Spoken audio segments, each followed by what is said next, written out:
solace from America's political conquest. Pre-contact, however, wave riding for pleasure seemed to be widespread throughout Polynesia. In his journal from 1770, the English explorer Captain James Cook describes seeing men in a canoe riding waves at Martivia Point in Tahiti. After watching several waves ridden to the shore, Cook concluded that the men were doing it for their personal enjoyment. The fact that they went out and rode more than one wave convinced him that they were not just returning from fishing.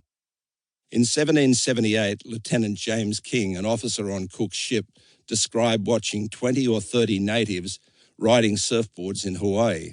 On festive occasions, tribes would come together for gatherings called meets. You would bring your women, kids, food, dogs, and your favourite surfboard to the beach to socialise and ride waves together. I believe the word surf meet originally meant just that, a meeting of like-minded people who enjoyed surfing and hanging out with other members of the same tribe. When I first went to Hawaii in 1962, contests were still called meets. Some older Hawaiians still say meet when referring to surfing contests. In Australia, the first surfing contests were called rallies.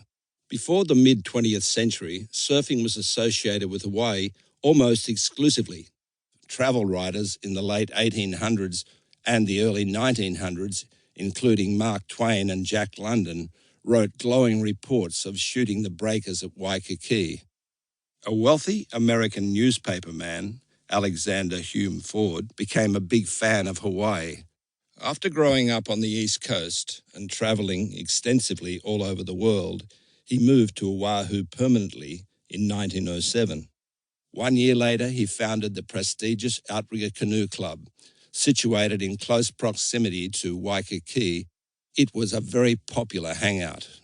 After a modest beginning with 2 grass shacks, they expanded, building a palatial clubhouse featuring a spacious outside dining room and facilities right on the beach. By 1914, the club had 1,200 members and a long waiting list. Its membership came from the Honolulu elite and was formed entirely for social reasons. Almost all of them were white. In 1905, a group of Hawaiians got together and called themselves the Hui Nalu, or the Club of Waves. Their membership consisted of local surfers, including the famous Hawaiian waterman and Olympic swimmer Duke Kamanamoku and his 5 brothers. Tom Blake, who originally came from the mainland, was one of the few exceptions to the native society. The outfit was very exclusive. Membership was predicated on their skill in the water.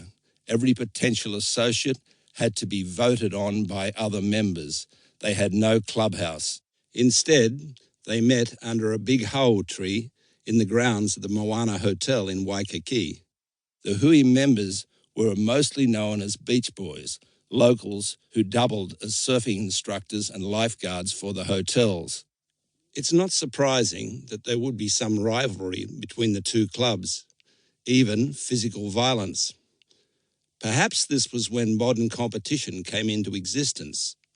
There certainly was intense water sport competition between the 2 clubs, and surfboard riding was an integral part of those contests. However, I have not been able to find out exactly what form those competitions took. The Makaha International Surfing Championships started in 1954 with sponsorship by the local restaurant. The contest ran successfully until 1971. The event was shown every year on national television from 1962 to 1965, introducing America to surfing contests. It was the unofficial World Championship until the first World Championships were held in Australia in 1964. The first time the American mainland was exposed to surfing was in 1885. 3 brothers, all Hawaiian princes, were attending boarding school in San Marco near San Francisco. Riding 15-foot, 100-pound boards, they paddled out at the San Lorenzo River mouth and put on a dazzling display in Santa Cruz. The local press covered their exhibition. It seems hard to believe, but surfing remained dormant on the mainland for the next 30 years until the Irish...